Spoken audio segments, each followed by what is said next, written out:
Damai sejahtera Allah Bapa yang melampaui segala akal, itulah kiranya yang memelihara hati dan pikiranmu di dalam Kristus Yesus Tuhan kita. Amin. Shalom, Bapak Ibu Saudara yang dikasihi Tuhan kita Yesus Kristus.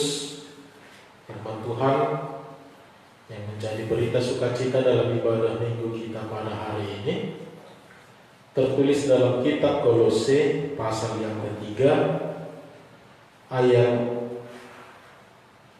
18 sampai dengan ayat 21. Kolose 3 ayat 18 sampai ayat 21. Saya akan membacakan untuk kita. Beginilah firman Tuhan. Hai istri-istri, tunduklah kepada suamimu sebagaimana seharusnya di dalam Tuhan. Hai suami-suami, kasihilah istrimu dan janganlah berlaku kasar terhadap dia. Hai anak-anak, taatilah orang tuamu dalam segala hal, karena itulah yang indah di dalam Tuhan. Hai bapak-bapak, janganlah sakiti hati anakmu, supaya jangan tawar hatinya. Demikian firman Tuhan. Bapak Ibu Saudara yang dikasihi di dalam Tuhan kita Yesus Kristus, topik minggu hari ini adalah membangun keluarga yang bahagia. Tentu setiap orang pasti mendambakan atau mengimpikan untuk mendapatkan sebuah keluarga yang bahagia. Namun tidak jarang bagi sebagian orang keinginan untuk menjadi keluarga bahagia itu hanyalah sebatas angan-angan atau masih hanya sebatas wacana. Sebab banyak orang ketika mereka ingin mendapatkan sebuah keluarga yang bahagia, banyak orang yang tidak mau untuk menempuh melalui jalannya. Banyak orang yang menginginkan keluarga yang bahagia, namun mereka hanya mengharapkan pasangannya saja, ataupun orang-orang yang tinggal di dalam keluarga itu yang harus berusaha membuat dia bahagia, tanpa mau berusaha memberikan yang terbaik bagi keluarganya. Saudara-saudara yang dikasihi Tuhan kita Yesus Kristus, memang perikop ini sangat menarik untuk kita perhatikan kembali, yaitu sesuai dengan topik minggu, membangun keluarga yang bahagia. Mengapa? Sebab dalam hal ini bukan hanya diperkumpulkan oleh orang-orang yang sudah menikah saja. Bahkan bagi orang yang belum menikah sekalipun, dia sudah ikut mempergumulkan akan hal ini. Dia sudah mulai berharap dan bahkan mulai mempersiapkan bagaimana nantinya ketika dia menikah, dia harus bisa hidup bahagia. Dia harus bisa hidup dengan sukacita bersama-sama dengan keluarganya. Dan ini nyata, ini kelihatan para generasi muda saat ini sudah mulai mempersiapkan semuanya. Baik dalam hal materi, baik dalam hal finansial, ataupun sudah mulai lebih selektif dalam pemilihan calon orang-orang yang nantinya akan mendampingi dia di dalam keluarganya. Dia sudah mulai mempersiapkan semuanya. Dia sudah mulai lebih selektif. Bahkan dalam hal bentuk fisik, perubahan fisik, bahkan sampai kepada karakter orang yang akan mendampingi dia nantinya, dia sudah mulai persiapkan semuanya itu dengan baik. Dia sudah mulai memilah-milah kira-kira mana nantinya yang layak bagi dia untuk menjadi pendamping hidupnya. Saudara-saudara, lihatlah bahwa bahkan orang yang belum menikah sekalipun sudah mulai atau sudah sampai berpikir ke tahapan tersebut. Mereka sudah mulai berpikir, bergumul, mempersiapkan semuanya. Orang-orang yang akan menjadi pendamping hidupnya, bagaimana nantinya keluarga mereka, bagaimana nantinya masa depan mereka, bahkan tanda dalam kita katakan untuk masa depan anak-anak mereka juga. Dari hal ini kita bisa melihat seolah-olah apakah mereka ketika mereka ikut mulai mempersiapkan, mempergumulkan ini, apakah seolah-olah yang namanya keluarga itu menjadi sebuah ketakutan di dalam hidup mereka? Kita tidak tahu. Tetapi inilah realita yang kita hadapi saat ini. Bukan hanya orang yang sudah menikah sekalipun yang bergumul untuk mendapatkan ataupun berusaha membangun keluarganya untuk bahagia. Orang-orang ataupun para generasi muda pun sudah mempersiapkan. Kita tidak tahu apakah mereka sudah sering melihat ada ketidakbaikan di dalam keluarga yang mereka temui, sehingga mereka mulai takut, sehingga mereka mulai khawatir. Mereka mulai lebih selektif, bahkan protektif dalam mempersiapkan masa depan mereka. Kita tidak tahu, tetapi ini menjadi sebuah pergumulan dan perenungan bersama untuk memberikan teladan yang baik bagi para generasi muda. Bapak Ibu Saudara, di dalam kasih Yesus Kristus, memang kita harus akui pembicaraan tentang keluarga atau rumah tangga memang sangat unik, memang sangat menarik untuk selalu dibicarakan. Apalagi kalau membicarakan tentang rumah tangga orang lain, pasti bisa berjam-jam, pasti seluk-beluk, mulai dari hal terbesar sampai hal terkecil, mulai dari kelebihan tetangga, keluarga orang lain sampai kekurangan orang lain, kita bisa melihatnya. Bahkan bisa menjadi trending topic. Tetapi terkadang di dalam keluarga kita sendiri kita tidak mampu melihatnya. Dan inilah yang perlu kita lihat kembali di dalam nats kita hari ini. Maka dari itu, mari penting kembali untuk kita pahami tentang karakter rumah tangga yang diinginkan Tuhan untuk diciptakan, untuk dibangun manusia itu di dalam kehidupannya. Kita harus melihat kembali sesuai dengan perikop ini, apa yang ingin dikatakan Paulus terlebih kepada jemaat di Kolose tentang membangun keluarga yang bahagia. Saudara-saudara, dalam nats ini Paulus mengatakan ada dua prinsip yang harus dilakukan, khususnya di dalam keluarga, agar di dalamnya terbangun keluarga Kristen yang berbahagia, keluarga Kristen yang harmonis, keluarga Kristen yang menjadi idaman dan impian setiap orang, keluarga Kristen yang menjadi teladan di tengah-tengah kehidupan saat ini.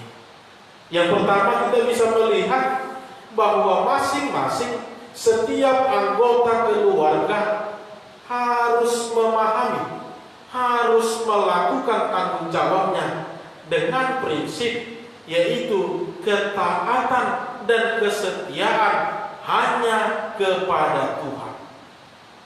Setiap keluarga, anggota keluarga harus memahami dan dia harus melakukan setiap tugas dan tanggung jawabnya dengan memakai prinsip, yaitu ketaatan dan kesetiaan hanya kepada Tuhan. Saudara-saudara, sebelum nas ini kita bisa melihat Paulus telah menyinggung tentang manusia baru di dalam Tuhan. Agar orang di Kristen di Kolose terus-menerus mempertahankan, terus-menerus hidup dengan memiliki integritas yang baik di dalam Tuhan. Yaitu tentu dengan hidup tekun, dengan hidup setia, dengan ketaatan, dan dengan melakukan setiap hal-hal yang baik, dengan melakukan setiap hal-hal yang memberikan pengaruh positif di dalam kehidupannya, bahkan di dalam kehidupan lingkungan sekitar. Kemudian dilanjutkan Paulus sampai kepada nas ini. Paulus menyampaikan tentang prinsip-prinsip hidup di dalam keluarga Kristen. Saudara-saudara, yang pertama kepada istri pada ayat 18, Paulus mengatakan, "Hai istri-istri, tunduklah kepada suamimu sebagaimana seharusnya di dalam Tuhan." Sebagaimana seharusnya di dalam Tuhan. Ada sebuah pertanyaan yang mungkin perlu kita pertegas kembali di dalam ayat 18 ini. Kata ketundukan yang dimaksud dalam nas ini daripada istri kepada para suami, itu ketundukan yang bagaimana? Apakah supaya istri sepenuhnya patuh, taat, takut, tunduk, bahkan tidak perlu banyak bicara kepada suami? Ketundukan yang bagaimana yang ingin dikatakan? Tentu tidak seperti yang dikatakan tadi. Namun ketundukan yang dimaksud adalah ketundukan ketika semua itu berada dalam hal-hal yang benar, hal-hal yang baik, hal-hal yang bersifat positif, dan hal-hal yang bersifat membangun di tengah-tengah keluarga itu. Hal ini digambarkan sebagaimana seperti ketundukan umat kepada Tuhan dalam segala sesuatunya. Karena Tuhan telah memberikan dan mengajarkan segala sesuatu yang baik, segala sesuatu yang kudus, segala sesuatu di mana hanya kasih dan kemurahan Tuhan sajalah hadir di dalamnya. Maka ketundukan yang demikianlah yang ingin dikatakan Paulus.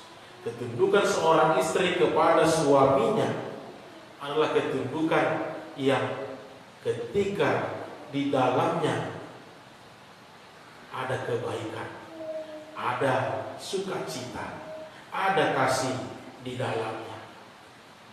Berarti kita bisa melihat bahwa seorang istri akan menjadi tunduk, seorang istri akan menjadi taat, bahkan dia akan menjadi hormat kepada suaminya kalau suami tersebut benar-benar telah menjadi seorang kepala di tengah-tengah keluarganya, benar-benar menjadi seorang imam yang memimpin keluarga tersebut, yang mengarahkan keluarga tersebut kepada kehidupan yang baik. Ketundukan itu tentu ditentukan oleh sang kepala keluarga. Makanya Yesus atau Allah mengatakan tunduklah, karena Yesus sudah atau Allah menunjukkan bagaimana kasih yang selalu Dia perbuat, dan umat manusia hanya menerima, umat manusia hanya mau mengikuti Tuhan Yesus. Karena Yesus Allah selalu memberikan yang terbaik. Jadi seorang istri tidak harus tunduk kepada suami yang berbuat atau yang memerintahkan yang kurang benar, atau yang mengajarkan tentang kekerasan, atau yang mengajarkan tentang ketidakbaikan, terlebih yang sudah mulai lari dari apa yang diinginkan Tuhan untuk diperbuat. Istri akan tunduk kalau suami memang benar-benar mengarahkan keluarga itu, memang benar-benar sudah menjadi kepala yang baik di tengah-tengah keluarga itu. Saudara-saudara yang dikasihi Tuhan kita Yesus Kristus, kita memang sudah melihat bagaimana realita-realita yang kita temui di dalam kehidupan manusia pada saat ini. Kehidupan keluarga, apalagi keluarga Kristen pada saat ini. Memang ada saja atau begitu unik, begitu menarik untuk kita lihat, kita evaluasi kembali. Karena selalu saja ada hal-hal yang berusaha, yang mau mencoba untuk merusak kembali kekeluargaan tersebut, yang berusaha menghancurkan kembali kekeluargaan tersebut. Walaupun kita bisa katakan ini terkadang faktor yang datang dari luar ataupun dari dalam diri kita sendiri. Bahkan dalam perkembangan kehidupan manusia saat ini sudah mulai perlu kembali untuk kita lihat prinsip-prinsip di dalam kekeluargaan kita. Seorang istri yang tunduk kepada suami, maka di sana ada ketaatan dan hormat kepada suaminya. Ketundukan dan ketaatan yang dimaksud adalah tidak boleh sambil melecehkan suami. Ketundukan dan ketaatan yang dimaksud tidak boleh sambil mencibir suami ataupun sambil membicarakan kelemahan, kekurangan, bahkan kegagalan suami kepada publik. Seperti yang sudah kita lihat di media sosial. Ada begitu banyak yang seolah-olah tanpa rasa takut, tanpa rasa segan, tanpa rasa malu, dia mengumbar keluarganya, dia mengumbar kekurangan keluarganya sendiri kepada orang lain. Bapak Ibu Saudara yang dikasihi Tuhan kita Yesus Kristus, memang inilah yang kita hadapi dalam situasi zaman saat ini.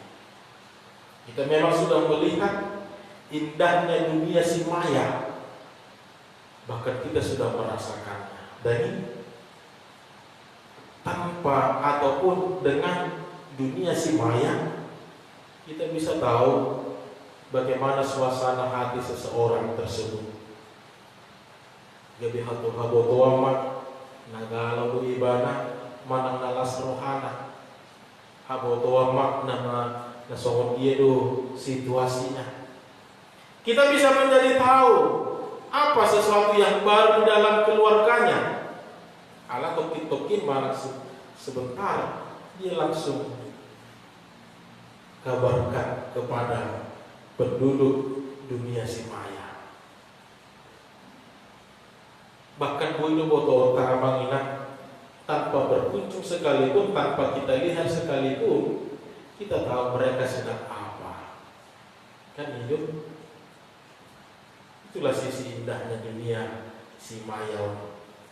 Tetapi yang ingin kita lihat Bapak Ibu Saudara yang dikasihi Tuhan kita Yesus Kristus, dengan situasi kehidupan saat ini yang bisa mempengaruhi baik buruknya, yang bisa mempengaruhi bagaimana ke depannya ataupun proses pembentukan karakter kehidupan keluarga tersebut di dalamnya. Mari kita pakai semuanya ini untuk saling membangun, untuk saling melihat hal-hal yang baik di dalam kehidupan kita. Jangan sampai semua itu memberi efek yang kurang baik, apalagi kepada keluarga kita, apalagi kepada kekeluargaan kita, kepada persekutuan kita, kepada kekerabatan kita dan lain sebagainya. Tetapi mari kita pakai semuanya dengan lebih baik. Sebab memang pada zaman ini, di tengah kehidupan saat ini, apalagi dalam bahasa sekarang, emansipasi wanita bukan hanya pria lagi yang bekerja, tetapi suami ataupun istri sudah sama-sama bekerja, sehingga terkadang menimbulkan pemahaman yang salah, sehingga terkadang menimbulkan pengaruh yang tidak baik di dalam keluarga tersebut. Kita menjadi menemukan ada istilah, Ada saja istri yang tidak mau tunduk. Ada saja istri yang tidak mau taat dan setia. Begitu juga sebaliknya. Bahkan mungkin dalam situasi pandemi COVID-19 ini, kita melihat ada saja pengaruh-pengaruh di dalam kehidupan kita, di dalam kekeluargaan kita. Maka janganlah sampai memberikan efek yang kurang baik dari setiap situasi ini kepada keluarga kita. Dan ini harus kita perhatikan kembali Bapak Ibu Saudara. Hal yang paling penting untuk diperhatikan di dalam kehidupan sebuah keluarga, ketika salah seorang di antaranya, apakah itu suami, apakah itu istri, apakah itu anak-anak, sudah mulai mengambil komando penuh atau otoritas penuh atau kekuasaan penuh di dalam keluarga, di dalam rumah tangga tersebut, maka bisa dipastikan bahwa itulah awal mula dari berkurangnya keharmonisan di dalam rumah tangga tersebut. Ketika sebuah persekutuan yang di dalamnya didasari kasih, yang di dalamnya saling melengkapi, tetapi sudah diubah menjadi sebuah organisasi dengan sistem pemerintahan, dengan sistem otoritas kekuasaan, maka semuanya tidak akan berjalan dengan baik lagi. Maka kasih yang tadinya menjadi dasar, kasih yang tadinya menjadi landasan di dalam keluarga itu sudah lagi tidak bekerja di dalamnya, sudah tidak lagi hidup di dalamnya. Ketika satu orang, apakah itu suami, apakah itu istri, apakah itu anak-anak, sudah mulai mendominasi, sudah mulai mengambil alih komando, kekuasaan, otoritas di dalam keluarga tersebut, maka inilah awal mula berkurangnya keharmonisan di dalam keluarga. Sebab pada awalnya pun Bapak Ibu Saudara dikasihi Tuhan kita Yesus Kristus, kita tahu bahwa sejak manusia diciptakan Allah menempatkan keduanya itu adalah dalam posisi sepadan, sama, sederajat, bukan untuk dikuasai ataupun untuk menguasai. Tuhan menciptakan istri sebagai penolong bagi suami mereka, dan Tuhan menciptakan, menempatkan laki-laki sebagai kepala bagi istri, adalah untuk mengayomi. Jadi keduanya saling memperlengkapi, keduanya saling membutuhkan, keduanya saling berjalan berdampingan bersama-sama. Inilah prinsip yang dipakai Allah untuk menciptakan, ketika menciptakan manusia itu. Dan ketika prinsip ini kita pakai, maka disinilah kita bisa terbuka keluarga yang bagaimana, keluarga yang baik. Saudara-saudara yang dikasihi Tuhan kita Yesus Kristus, dalam ayat 19 juga diingatkan kepada suami-suami, kasihilah istrimu dan janganlah berlaku kasar terhadap dia. Kasihilah istrimu dan janganlah berlaku kasar terhadap dia. Kasih yang dimaksud dalam hal ini adalah kasih yang rela berkorban, kasih yang mau mengampuni, kasih yang tidak melihat perbedaan, kasih yang tidak melihat kelebihan dan kekurangan, tetapi kasih yang mau berkorban, kasih yang mau mengampuni.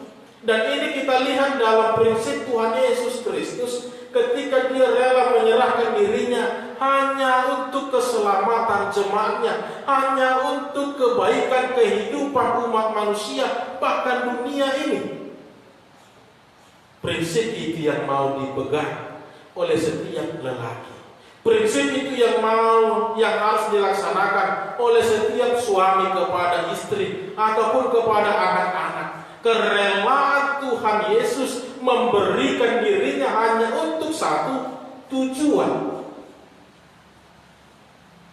manusia diselamatkan, manusia hidup dengan lebih baik, manusia menjadi makhluk yang memang benar-benar hidup sesuai dengan kodrat dan jati dirinya. Saudara-saudara, memang pada saat ini kita juga harus akui bahwa banyak suami yang telah kehilangan kehormatan, banyak suami yang telah kehilangan ketundukan dari istri ataupun dari anak-anaknya hanya karena satu hal, yaitu sifat egoisnya, yaitu sifat dia ingin menguasai, yaitu sifat dia ingin menguasai sepenuhnya orang-orang yang ada di dalam rumah tangga tersebut. Tidak lagi kelihatan kasar kasih itu di dalamnya. Tidak lagi kelihatan si prinsip rela berkorban. Tidak lagi kelihatan prinsip mau mengampuni. Tidak lagi kelihatan prinsip saling memperlengkapi di dalamnya. Tetapi dia ingin mengatakan mutlak semuanya itu harus berada di bawah kendali dia. Halan itu perlu dihita halak batak saya dong lu istilah nama dong bolo hasil yang nakon naik di dogma anak niamong naik. Ketika dia berhasil, ketika anak-anak, ketika keluarga itu berhasil dengan baik, dia mau menunjukkan semua itu adalah karena dia yang berbuat. Ale bolo adong nahurang adong nadia bahkan untuk mengurus sesuatu Victor tu inat taruh di pasar. Bereng jo burumi, bereng jo anak ni, esok hasil ini. Tapi untuk anak naiknya hidup, mulu sohasi anaknya berarti sohasi ada tuh itu anak kan hidup. Waktu pengajarin itu ada dong. Nah, dihanguluhon dia nakon naik kan hidup. Saudara-saudara yang dikasihi Tuhan kita Yesus Kristus, banyak memang kita harus lihat kembali sosok seorang suami yang tadinya sebagai kepala, sebagai pengayom di tengah-tengah keluarga, sudah kehilangan rasa hormat, sudah kehilangan rasa tunduk, sudah mulai tidak dikasihi, dicintai oleh anggota keluarga yang lain, karena dia sendiri pun sudah tidak lagi menampakkan, menyatakan cinta dan sayangnya kepada keluarga tersebut. Dia hanya melihat ke dalam dirinya, dia hanya melihat ke dalam apa yang ingin dia perbuat, apa yang ingin dia sukai. Kasih yang tadinya menjadi landasan di dalam keluarga itu sudah tidak lagi dinyatakan, diperdengarkan di dalamnya. Sehingga orang-orang yang tinggal di dalamnya pun sudah tidak lagi mengenal apa itu yang namanya kasih. Sudah tidak lagi mengenal apa itu yang namanya memperlengkapi. Yang ada, yang mereka terima hanya satu. Sikap egois tadi. Jadi itulah yang mulai diikuti, mulai dihidupi di dalam keluarga tersebut. Akhirnya lama-kelamaan hanya sifat yang inilah yang menjadi dia tumbuh di dalam keluarga itu. Maka istri tidak lagi mau menegur, maka istri tidak akan lagi mau mengingatkan. Apalagi melunungkan sehari dua hari di dokinata di payo untuk amata dan ditagihon oleh saya dan amat oleh mak tutup malomom hasil sigap doi pintor ina untuk mata dani. Bapak Ibu Saudara yang dikasihi Tuhan kita Yesus Kristus, semua ini hanya bisa kita lakukan ketika kita melihat bagaimana ketundukan kita, bagaimana ketaatan kita kepada Tuhan. Kita bisa melihat semua ini adalah hal yang baik bagi Tuhan yang diperbuatnya kepada manusia, dan hanya satu yang harus dilakukan manusia, oloi hamuma jalailah hokamuma di bagasan olumuna. Karena tidak mungkin di rumah tersebut ada ajaran yang tidak baik. Karena tidak mungkin di rumah tersebut ada ajaran yang mengajarkan tentang hal yang tidak baik. Pasti keluarga yang didasari oleh kasih, didasari oleh Roh Allah, maka semua totalitas keluarga itu, bahkan yang hidup di dalamnya, harus benar-benar dikuasai di dalam kasih. Hanya dengan mengandalkan Kristuslah seorang suami bisa sanggup mengasihi istri. Seorang suami bisa menunjukkan, mengajarkan tentang kasih seperti yang telah diperbuat Yesus Kristus kepada kita. Hanya dengan mengandalkan kuasa Kristus, kasih Allah, kita mampu melaksanakannya semua. Yang ketiga, Bapak Ibu Saudara, juga diingatkan kepada anak-anak. Dalam ayat 20 dikatakan, anak-anak, taatilah orang tuamu dalam segala hal, karena itulah yang indah di dalam Tuhan. Taatilah orang tuamu dalam segala hal, karena itulah yang indah di dalam Tuhan. Taatilah orang tuamu, karena itulah yang indah di dalam Tuhan. Saudara-saudara, ayat ini juga sepadan dengan hukum Taurat kelima yang memerintahkan supaya anak-anak mau menghormati orang tua. Kalimat taatilah orang tuamu dalam segala hal menggambarkan ketaatan totalitas seorang anak kepada orang tua mereka dalam koridor kehendak Tuhan, bukan untuk berbuat dosa.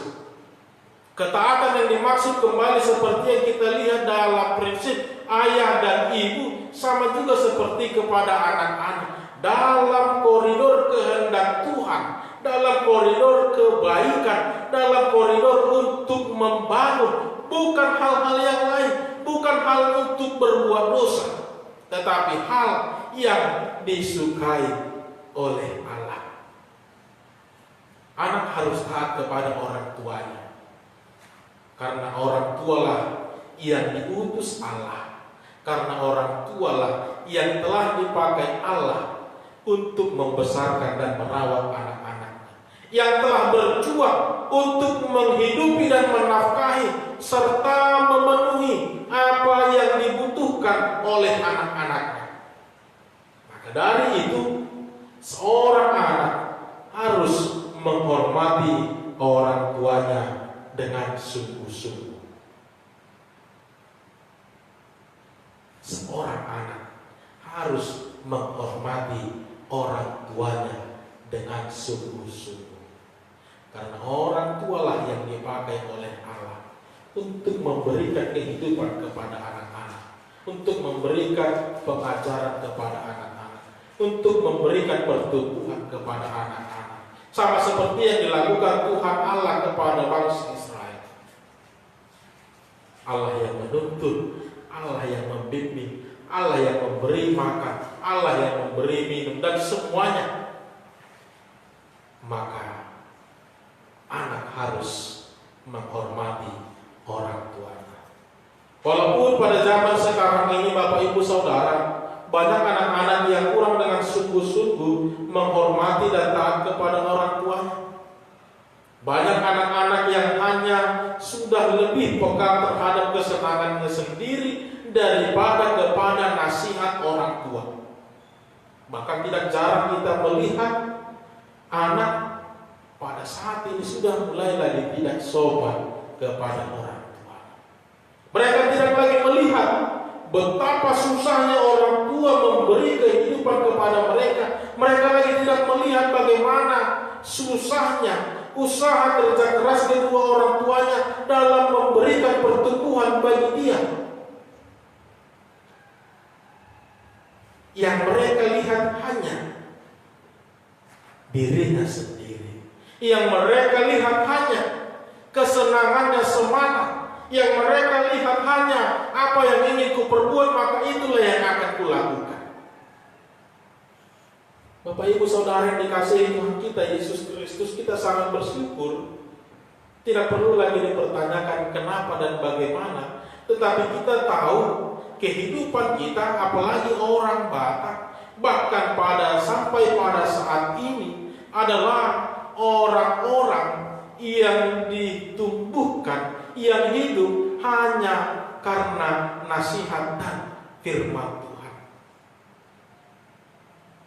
Selalu diajarkan tentang nasihat-nasihat, selalu diingatkan ketika dia salah, selalu diarahkan, diajarkan kembali supaya dia tahu, supaya dia mampu, supaya dia hidup bangkit kembali.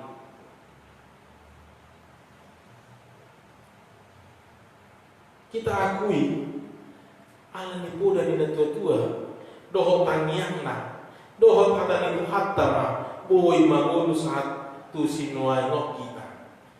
Kemanapun kita pergi, kita tidak takut, karena kita yakin dan percaya orang tua kita sudah membekali kita untuk menghadapi susahnya tantangan kehidupan pada saat ini.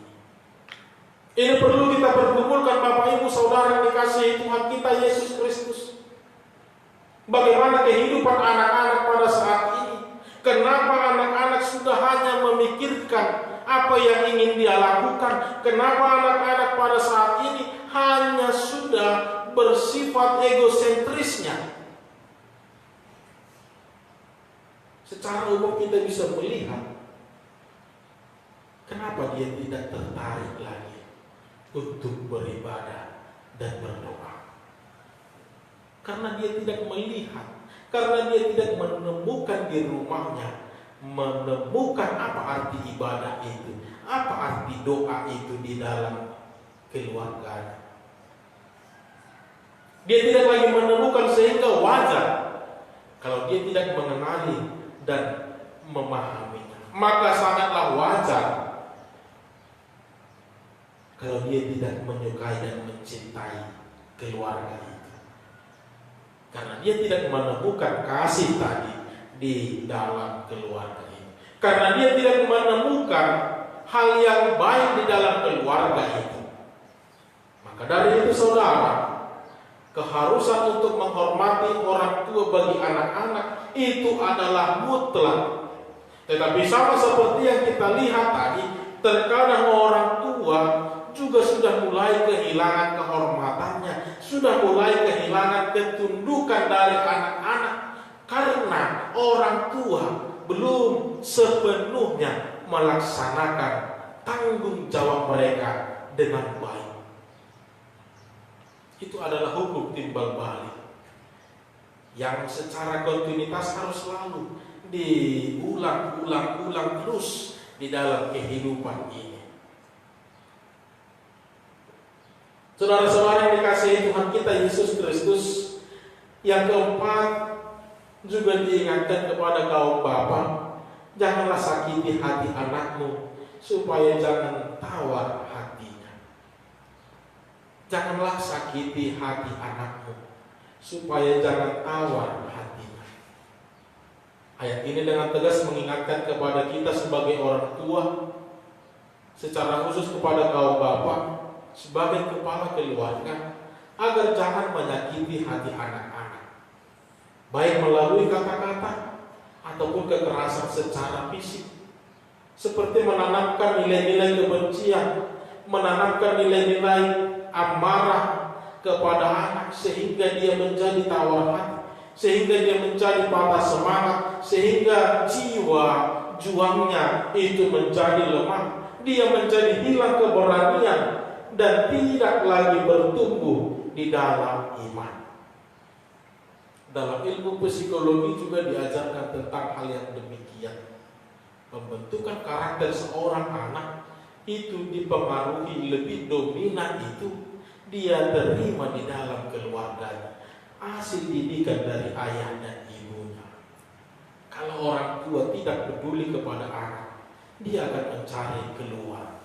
Kalau orang anak sudah tidak lagi peduli, tidak diajarkan lagi tentang hidup di dalam keluarga, dia akan menemukannya dari luar. Hanya saja yang perlu kita perhatikan,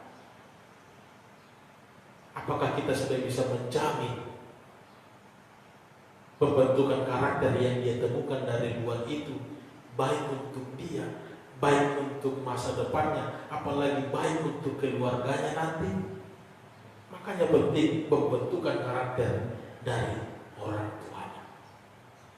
Maka dari itu saudara-saudara yang dikasihi Tuhan kita Yesus Kristus, sebagai orang tua, kita harus mulai melihat ini sebagai proses pembentukan kehidupan keluarga, membangun keluarga yang lebih bahagia.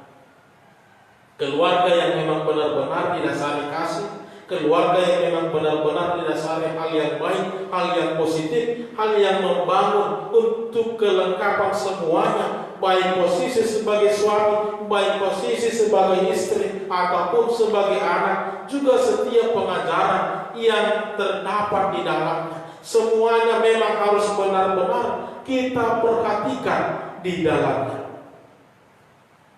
Dan yang terakhir, Paulus mengatakan prinsip yang kedua di dalam membangun keluarga yang bahagia adalah ketika masing-masing anggota keluarga menjadi pelaku firman Tuhan. Panggilan menjadi pelaku firman Tuhan di tengah-tengah keluarga adalah suatu keharusan. Kita tadi telah mendengar bagaimana perintah Tuhan bagi masing-masing anggota keluarga, mulai dari suami, istri, anak, hingga kepada bapak, kepada anak-anaknya. Ini semua mau mengingatkan kepada kita, Bapak Ibu Saudara, betapa pentingnya setiap anggota keluarga tersebut untuk bersama-sama melakukannya, untuk bersama-sama mulai menghidupinya, untuk bersama-sama mulai menjadi pelaku-pelaku firman Tuhan. Tidak cukup hanya menjadi pendengar, tidak cukup hanya menjadi penonton, tidak cukup hanya melihat, tetapi lakukanlah, perbuatlah semuanya itu. Seperti yang dikatakan dalam Yakobus 1 ayat 22, orang yang mendengar dan mengerti firman Tuhan serta melakukannya akan selalu mengoreksi diri, dan perbuatannya akan selalu dituntut oleh kebenaran firman Tuhan. Hidupnya pasti akan berbeda dengan orang-orang yang hanya mendengar saja.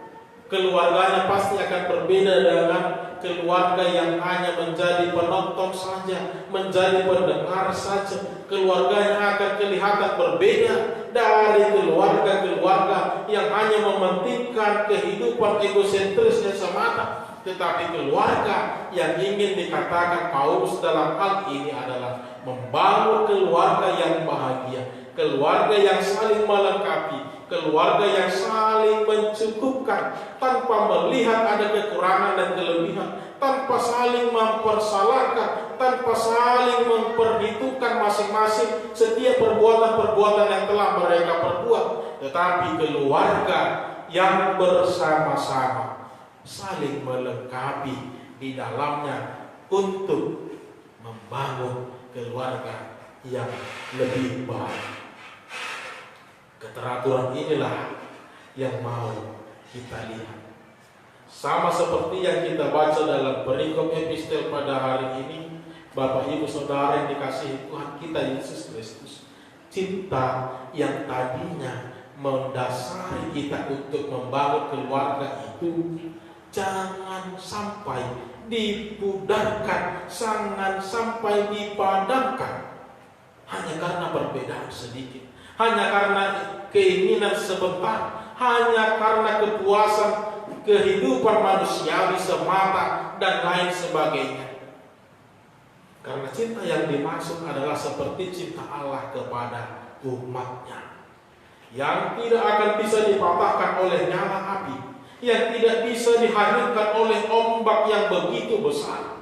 Tidak akan ada yang bisa menghalangi. Maka seperti itu jugalah yang harus kita tanamkan di dalam kehidupan kekeluargaan kita, di dalam membangun keluarga kita. Cinta yang dasarnya dari Allah itu, maka cinta itu jugalah yang kita dasari untuk membangun keluarga kita, untuk lebih care, untuk lebih berbuah, untuk lebih menjadi pelaksana. Secara manusiawi, Bapak Ibu Saudara, Boy dohonot datang kape yaduan manang iya nakotei yaduan tungdo ita nataruli isi tunding kape yaduan ak iya nakota doh keluar kata hita do nama kasonak koni sonang tondita sonang oluta. Kalaupun semuanya bisa tercipta dengan baik secara kepentingan, kita juga lah yang akan merasakannya, kita juga lah yang akan menerimanya, tidak mungkin orang lain. Maka dari itu Bapak Ibu Saudara, topik minggu kita hari ini membangun keluarga yang bahagia. Maka lihatlah ke dalam keluarga kita masing-masing, apa yang telah kita perbuat dan apa yang harus kita perbuat. Lihat kepada anak-anak kita, apa yang harus kita lakukan. Lihat kepada istri, lihat kepada suami, apa yang telah terjadi selama ini, sehingga bisa seperti saat ini. Kita bersyukur kalau hingga saat ini keluarga kita tetap dalam kasih Tuhan. Tetapi selalu ada saja keluarga-keluarga yang sudah mulai terpengaruh dengan hal-hal yang duniawi. Maka kembalikanlah prinsip di dalam keluarga itu untuk kita pakai kembali pada saat ini.